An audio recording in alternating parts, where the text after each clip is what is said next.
Welcome dear students, आप सभी का स्वागत है बोर्ड एग्जाम्स यूट्यूब चैनल पर। तो डियर स्टूडेंट्स, इस वीडियो में हम करने वाले हैं कक्षा 10वीं प्री बोर्ड परीक्षा 2025 का पेपर जो आपका 22 जनवरी को होने वाला है, उसका कंप्लीट पेपर का सॉल्यूशन हम इस वीडियो में करने वाले हैं। तो आपको इस वीडियो को एंड तक वॉच करना है। विषय विज्ञान होने वाला है। मैक्सिमम मार्क्स आपका 75 मार्क्स का पेपर होने वाला है। समय आपको 3 घंटे का मिलने वाला है और टोटल क्वेश्चन जो आपकी परीक्षा में आएंगे 23 प्रश्न आपसे पूछे जाएंगे। ठीक है, चलिए देखते हैं बिना किसी टाइम को वेस्ट किए। अगर आपने अभी तक हमारे यूट्यूब चैनल को सब्सक्राइब नहीं किया है तो आप हमारे यूट्यूब चैनल को सब्सक्राइब कर लीजिए ऐसे ही वीडियोस की नोटिफिकेशन पाने के लिए। निर्देश आपके आप देख सकते हैं। ठीक है, इसी प्रकार से निर्देश आपको परीक्षा में देखने को मिलेंगे, तो आप इन निर्देशों को अच्छी तरह से पढ़ लीजिएगा। चलिए देखते हैं। प्रश्न क्रमांक 1 आता है आपका, सही विकल्प चुनकर लिखिए। ठीक है, चलिए देखते हैं। पहला है इसका, लौह चूर्ण पर तनु हाइड्रोक्लोरिक अम्ल की अभिक्रिया होने पर क्या होता है। तो इस क्वेश्चन का आपका करेक्ट आंसर क्या जाएगा? हाइड्रोजन गैस एवं आयरन क्लोराइड बनता है। ठीक है, आ ऑप्शन आपका इस क्वेश्चन का करेक्ट आंसर रहने वाला है। नेक्स्ट आता है आपका दूसरा क्वेश्चन, धातु उभयधर्मी ऑक्साइड बनाती है। कौन सी धातु जो है वो उभयधर्मी ऑक्साइड बनाती है? आ ऑप्शन आपका सोडियम, ब ऑप्शन आपका एल्यूमिनियम, स ऑप्शन आपका कैल्शियम और द ऑप्शन आपका कॉपर। तो इसका आपका राइट आंसर क्या जाएगा? एल्यूमिनियम जो होती है वो उभयधर्मी ऑक्साइड बनाती है। ठीक है, ब ऑप्शन आपका इस क्वेश्चन का करेक्ट आंसर रहने वाला है। नेक्स्ट देखते हैं।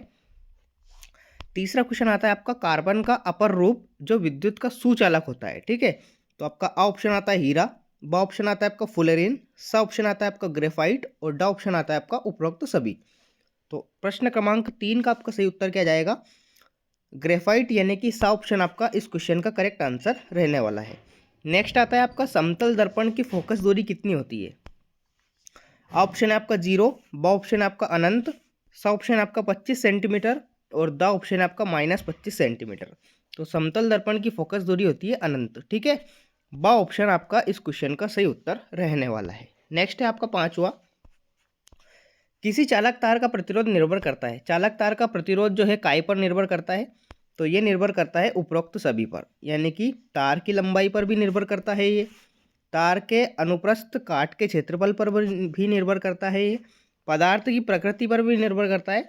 तो उपरोक्त सभी इस क्वेश्चन का करेक्ट आंसर रहने वाला है। ठीक है, द ऑप्शन आपका इस क्वेश्चन का सही उत्तर रहने वाला है। नेक्स्ट आता है आपका छठा क्वेश्चन, अतिभारण के कारण परिपथ में धारा के मान पर क्या प्रभाव पड़ता है? ठीक है, तो आपका ऑप्शन है बढ़ जाता है, ब ऑप्शन आपका घट जाता है, सा ऑप्शन आपका अपरिवर्तित रहता है और द ऑप्शन आपका इनमें से कोई नहीं। तो प्रश्न क्रमांक 6 का आपका सही उत्तर क्या जाएगा? अपरिवर्तित रहता है, यानी कि सा ऑप्शन आपका इस क्वेश्चन का करेक्ट आंसर रहने वाला है। ठीक है, तो इस प्रकार से आपके जो कंप्लीट सही विकल्प हैं वो यहाँ पे कंप्लीट हो जाते हैं। 6 नंबर के आपके जो सही विकल्प आते हैं वो यहाँ पे कंप्लीट हो जाते हैं। अगला क्वेश्चन देखते हैं, रिक्त स्थानों की पूर्ति कीजिए। तो पहला इसका क्वेश्चन आता है, ऐसी अभिक्रिया जिसमें एक अभिकारक उपचयित एवं एक अपचयित होता है कैसी अभिक्रिया कहलाती है? तो ये अभिक्रिया कहलाती है रेडॉक्स अभिक्रिया। कैसी अभिक्रिया? रेडॉक्स अभिक्रियाएं कहलाती है। ठीक है, तो पहले में आपको राइट आंसर क्या लिखना है? रेडॉक्स अभिक्रिया। दूसरा क्वेश्चन है आपका, पारे की मिश्र धातु रिक्त स्थान कहलाती है। तो पारे की मिश्र धातु को हम कहते हैं अमलगम। क्या कहते हैं? अमलगम। ठीक है, अमलगम इसमें आपको राइट आंसर लिख देना है। तीसरा आता है आपका, एसिटिक अम्ल का 3-4% विलयन क्या कहलाता है? तो एसिटिक अम्ल का 3 से 4% विलयन सिरका कहलाता है। ठीक है, सिरका। सिरके में कौन सा अम्ल पाया जाता है? एसिटिक अम्ल पाया जाता है, जिसका आयुपेशीय नाम एथेनोइक अम्ल होता है। ये भी आपको याद रखना है। ठीक है, चौथा क्वेश्चन है आपका, रिक्त स्थान हार्मोन के संश्लेषण के लिए आयोडीन अनिवार्य है।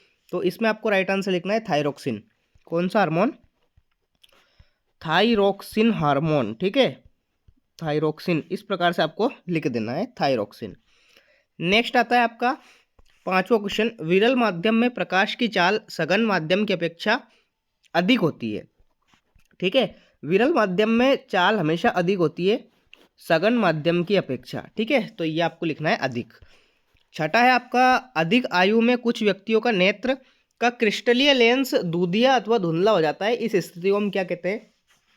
तो इस स्थिति को हम कहते हैं मोतियाबिंद। मोतियाबिंद। बिंद। ठीक है, इस प्रकार से आपको लिख देना है। तो ये आपके रिक्त स्थान कंप्लीट हो जाएंगे। अगला क्वेश्चन आता है सत्य असत्य चुनिए। पहला क्वेश्चन है आपका मेथिल ऑरेंज एवं फेनोफ्थलेट संश्लेषित अम्ल क्षार सूचक हैं। तो पहले में आपको सत्य लिख देना है। ठीक है, बिल्कुल करेक्ट है ये। दूसरा है आपका मछली के हृदय में 3 कक्ष होते हैं। नहीं, मछली के हृदय में 2 कक्ष होते हैं। असत्य आपको इसमें लिखना है। तीसरा आता है आपका अनुमस्तिष्क हमारे शरीर के संतुलन के लिए उत्तरदायी है। बिल्कुल सही बात है, तीसरे में आपको सत्य लिख देना है। ठीक है, अगला आता है आपका चौथा, जीन लक्षणों की वंशागति को नियंत्रित करते हैं। बिल्कुल गलत बात है ये, असत्य इसमें आपको लिखना है।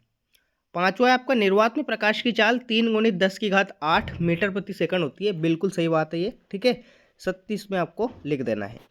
छठा है आपका प्रकीर्णन प्रकाश का वर्ण प्रकीर्णन करने वाले कणों के साइज पर निर्भर नहीं करता है, जबकि करता है ये, इसलिए आपको असत्य इसमें लिख देना है। ठीक है, असत्य इसमें आपको राइट आंसर लिखना है। तो इस प्रकार से आपके सत्य सत्य यहाँ पे कंप्लीट हो जाते हैं।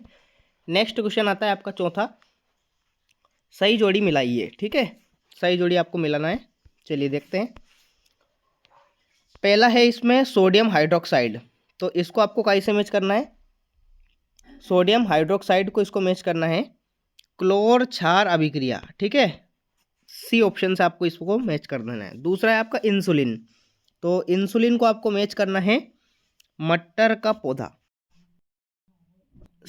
इंसुलिन को आपको मैच कर देना है अग्नाशय से। ठीक है, क्योंकि अग्नाशय से प्रवाहित होता है। तीसरा है आपका टेस्टेरोस्टेरोन, तो टेस्टेरोस्टेरोन को आपको मैच करना है नर जनन हार्मोन से। चौथा आता है आपका मेंडल के प्रयोग, तो मेंडल ने प्रयोग किया था मटर को पौधे को लेकर, तो मटर का पौधा से इसको मैच कर देना है। धारा का चुंबकीय प्रभाव की किसने खोज की थी? ओर्स्टेड ने खोज की थी धारा के चुंबकीय प्रभाव की।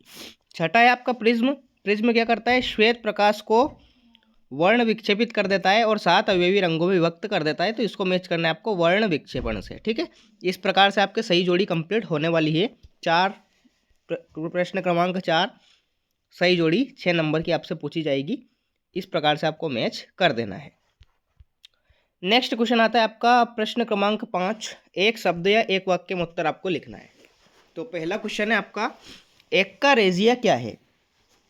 तो इसमें आपको राइट आंसर लिखना है HCl और नाइट्रिक अम्ल का 3:1 का अनुपात। ठीक है, क्या लिखना है?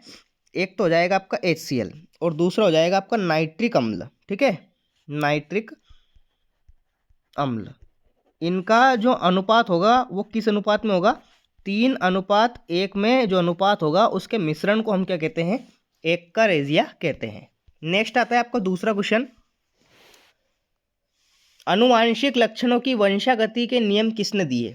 तो ये मेंडल ने दिए थे। ठीक है, इसमें आपको राइट आंसर क्या लिखना है? मेंडल ने। नेक्स्ट है आपका तीसरा क्वेश्चन, उभयलिंगी पुष्प किसे कहते हैं? तो इसमें आपको राइट आंसर लिखना है जिन पुष्पों में नर व मादा जनन अंग होते हैं उन्हें हम उभयलिंगी पुष्प कहते हैं। क्या लिखना है आपको? जिन पुष्पों में नर व मादा जनन अंग होते हैं उन्हें हम उभयलिंगी पुष्प कहते हैं। चौथा है आपको केरोसिन, तारपीन का तेल और जल दिए गए हैं, इनमें से किसमें सबसे ज़्यादा प्रकाश अधिक तीव्र गति से चलता है? तो जल में अधिक चलेगा, क्योंकि जल इन माध्यमों में से सबसे विरल माध्यम है। ठीक है, केरोसिन, तारपीन और जल, तो इन तीनों में से जल सबसे विरल माध्यम है, इसलिए जल की चाल अधिक होगी, जल में प्रकाश की चाल अधिक होगी। पांचवा है आपका लेंस सूत्र आपको लिखना है। तो लेंस सूत्र क्या हो जाएगा? लेंस सूत्र आपको लिखना है 1/f बराबर 1/v माइनस 1/u। ठीक है, ये आपका लेंस सूत्र रहने वाला है। नेक्स्ट आता है आपका छठा क्वेश्चन, UNEP का पूरा नाम आपको लिखना है। तो इसमें आपका राइट आंसर क्या हो जाएगा? United nation environment programme. ठीक है, इन्वायरमेंट प्रोग्राम। ठीक है, ये आपको राइट आंसर इसमें लिख देना है। UNEP का पूरा फुल फॉर्म क्या हो जाएगा? United nation environment programme. ये आपका करेक्ट आंसर इसमें रहने वाला है। प्रश्न क्रमांक 5 आपका समाप्त हो जाएगा। अब आते हैं आपके प्रश्नोत्तर। ठीक है, इन सभी प्रश्नों के उत्तर मैं आपको अभी वीडियो में बताऊंगा, इसलिए आपको वीडियो को एंड तक वॉच करते रहना है। प्रश्न क्रमांक 6 आप देख लीजिएगा, वायु में जलाने से पूर्व मैग्नीशियम रिबन को साफ क्यों किया जाता है? इसका अथवा वाला क्वेश्चन भी आप देख सकते हैं, 2 नंबर का आपका क्वेश्चन रहने वाला है। नेक्स्ट आता है आपका 7वां क्वेश्चन, सोडियम को केरोसिन में डुबाकर क्यों रखा जाता है। ठीक है, इसका अथवा वाला भी मैं आपको बताऊंगा। इससे पहले आप प्रश्न क्रमांक 6 का उत्तर देख लीजिए। वायु में जलाने से पूर्व मैग्नीशियम रिबन को साफ क्यों किया जाता है। ठीक है, ये आपका प्रश्न क्रमांक 6 का उत्तर रहने वाला है। 7वां क्वेश्चन आप देख लीजिए, सोडियम को केरोसिन में डुबाकर क्यों रखा जाता है, और अथवा दे रखा है, इसके धातुओं के उदाहरण दे रहा है आपको। ठीक है, 4 धातुओं के उदाहरण आपको देना है। 2 नंबर का क्वेश्चन आपका रहने वाला है। तो प्रश्न क्रमांक 7 का उत्तर भी आप देख लीजिए, सोडियम को केरोसिन के में डुबाकर क्यों रखा जाता है। ठीक है, मिट्टी के तेल में। तो प्रश्न क्रमांक 7 का उत्तर आपको देख लेना है, इस प्रकार से लिखना है। नेक्स्ट आता है आपका प्रश्न क्रमांक 8, द्विखंडन बहुखंडन से किस प्रकार भिन्न है, और इसका अथवा भी आप देख सकते हैं। प्रश्न क्रमांक 9 आता है, परागकण क्रिया निषेचन क्रिया से किस प्रकार भिन्न है। यह हो जाएगा आपका प्रश्न क्रमांक 9, और इसका अथवा वाला लिखना है, एकल जीवों में प्रजनन की 4 विधियों के नाम उदाहरण सहित लिखिए। प्रश्न क्रमांक 9 इस प्रकार से रहने वाला है। तो प्रश्न क्रमांक 8 का उत्तर आप देख लीजिए, इस प्रकार से रहने वाला है, आप इसका स्क्रीनशॉट ले सकते हैं। प्रश्न क्रमांक 8 इस प्रकार से हो जाएगा। अगला जो था प्रश्न क्रमांक 9, परागण और निषेचन में आपको अंतर लिखना था, तो कुछ इस प्रकार से आपको अंतर लिखना है। ये आपका प्रश्न क्रमांक 9 का उत्तर रहने वाला है। नेक्स्ट आता है आपका प्रश्न क्रमांक 10वां। ठीक है, प्रश्न क्रमांक 10वां आप पढ़ लीजिए, इस प्रकार से आपका प्रश्न क्रमांक 10वां रहने वाला है। इसका उत्तर आप देख सकते हैं। ठीक है, प्रश्न क्रमांक 10 का उत्तर ये हो जाएगा। 2 नंबर का क्वेश्चन ये रहने वाला है। नेक्स्ट आता है आपका प्रश्न क्रमांक 10वें का अथवा, आप देख लीजिए, मानव नेत्र की सामान्य दृष्टि के लिए दूर बिंदु तथा निकट बिंदु नेत्र से कितनी दूरी पर होते हैं। अगला आता है आपका प्रश्न क्रमांक 11वां। प्रश्न क्रमांक जो 11वां है, स्वपोषी पोषण के लिए आवश्यक परिस्थितियों कौन सी है, उनके उत्पाद क्या हैं, और इसका अथवा वाला भी आप देख लीजिए। पादप में जल एवं खनिज लवण का वहन कौन करता है। प्रश्न क्रमांक 11 इस प्रकार से रहने वाला है, इसका उत्तर भी आप देख लीजिए। ठीक है, प्रश्न क्रमांक 11वें का जो उत्तर है वो आपकी स्क्रीन पर है, जल्दी से आप इसका स्क्रीनशॉट ले लीजिए। नेक्स्ट आता है आपका प्रश्न क्रमांक 12वां। प्रश्न क्रमांक 12वां जो क्वेश्चन है वो आपकी स्क्रीन पर है, आप इसको अच्छी तरह से देख लीजिए। ठीक है, और 12वें का उत्तर जो है इस प्रकार से रहने वाला है। प्रश्न क्रमांक 12 का उत्तर ये आपका हो जाएगा। अगला आता है आपका प्रश्न क्रमांक 13वां। तो प्रश्न क्रमांक 13वां जो है आप देख लीजिए, ये आपका प्रश्न क्रमांक 13वां रहने वाला है। साथ ही में प्रश्न क्रमांक 14 भी आप देख लीजिए, इस प्रकार से रहने वाला है। इसका अथवा नेक्स्ट पेज पे दिया है। उससे पहले आप प्रश्न क्रमांक 13वें का उत्तर देख लीजिए। ठीक है, ये आपका प्रश्न क्रमांक 13 का उत्तर रहने वाला है। ठीक है, नेक्स्ट आता है आपका प्रश्न क्रमांक 14वां। प्रश्न क्रमांक 14वां इस प्रकार से रहने वाला है। ठीक है, ये ऊपर वाला इसका अथवा का ये हो जाएगा। 2 नंबर का क्वेश्चन है, इसका आंसर भी आप देख लीजिए। प्रश्न क्रमांक 14वें का उत्तर इस प्रकार से रहने वाला है, तो आप इसको स्क्रीनशॉट लेकर याद कर सकते हैं। नेक्स्ट क्वेश्चन आता है आपका प्रश्न क्रमांक 15वां। प्रश्न क्रमांक 15वां कुछ इस प्रकार से रहेगा आपका। ठीक है, 2 नंबर का क्वेश्चन है, ये भी अच्छी तरह से आप याद कर सकते हैं इसको, और इसका उत्तर ये दे रखा है आपका प्रश्न क्रमांक 15वें का उत्तर। ठीक है, नेक्स्ट क्वेश्चन आता है आपका प्रश्न क्रमांक 16वां। चुंबकीय क्षेत्र रेखाओं के कोई 2 गुण, और इसका अथवा वाला भी दे रखा है। चुंबकीय क्षेत्र उत्पन्न करने के कोई 2 तरीके आपको लिखना है। प्रश्न क्रमांक 16वें का उत्तर इस प्रकार से रहेगा, आप देख लीजिए, ये आपका प्रश्न क्रमांक 16वें का उत्तर रहेगा, तो आप इसको याद कर लीजिएगा। नेक्स्ट आता है आपका प्रश्न क्रमांक 17वां। अजैव निम्नीकरण पदार्थ पर्यावरण को किस प्रकार प्रभावित करते हैं, और इसका अथवा वाला भी दे रखा है। पारितंत्र में अपघटकों की क्या भूमिका रहती है। ये आपका प्रश्न क्रमांक 17वां रहने वाला है। तो प्रश्न क्रमांक 17वें का उत्तर जो है इस प्रकार से रहने वाला है, तो आप इसको याद कर लीजिएगा। नेक्स्ट आता है आपका प्रश्न क्रमांक 18वां। ठीक है, प्रश्न क्रमांक जो 18 है वो आप देख लीजिए, इस प्रकार से रहेगा ये। प्रश्न क्रमांक 18वां 3 नंबर का आपका क्वेश्चन पूछा गया है आपसे। ठीक है, तो इसका उत्तर भी आप देख लीजिए। प्रश्न क्रमांक 18 का जो उत्तर है इस प्रकार से रहेगा। ठीक है, नेक्स्ट आता है आपका प्रश्न क्रमांक 19। तंत्रिका कोशिका का नामांकित चित्र आपको बनाना है, और इसका अथवा वाला क्वेश्चन भी आपको दे रखा है। परिवर्ती क्रिया को स्पष्ट कीजिए। प्रश्न क्रमांक 19 ये रहने वाला है, तो इसका उत्तर आप देख लीजिए। न्यूरॉन की संरचना आपको इस प्रकार से बनाना है। ठीक है, 3 नंबर का क्वेश्चन आपका रहने वाला है। नेक्स्ट आता है आपका 20वां क्वेश्चन। ओम के नियम को समझाना है, और इसका अथवा वाला भी दे रखा है, ये न्यूमेरिकल आप कर लीजिएगा। ठीक है, प्रश्न क्रमांक 20 का उत्तर जो है वो आपकी स्क्रीन पर है, तो आप इसको अच्छी तरह से याद कर लेना है आपको, ठीक है। ये सॉल्यूशन इसका इस प्रकार से हो जाएगा। प्रश्न क्रमांक 20 का उत्तर ये रहने वाला है। प्रश्न क्रमांक 21वां 4 नंबर का क्वेश्चन है आपका, देख लीजिए इसको। प्रश्न क्रमांक 21वां, ठीक है। 21वें का उत्तर भी आप देख लीजिए। साथ ही में नेक्स्ट आता है आपका प्रश्न क्रमांक 22 और अंतिम प्रश्न है आपका प्रश्न क्रमांक 23, ठीक है।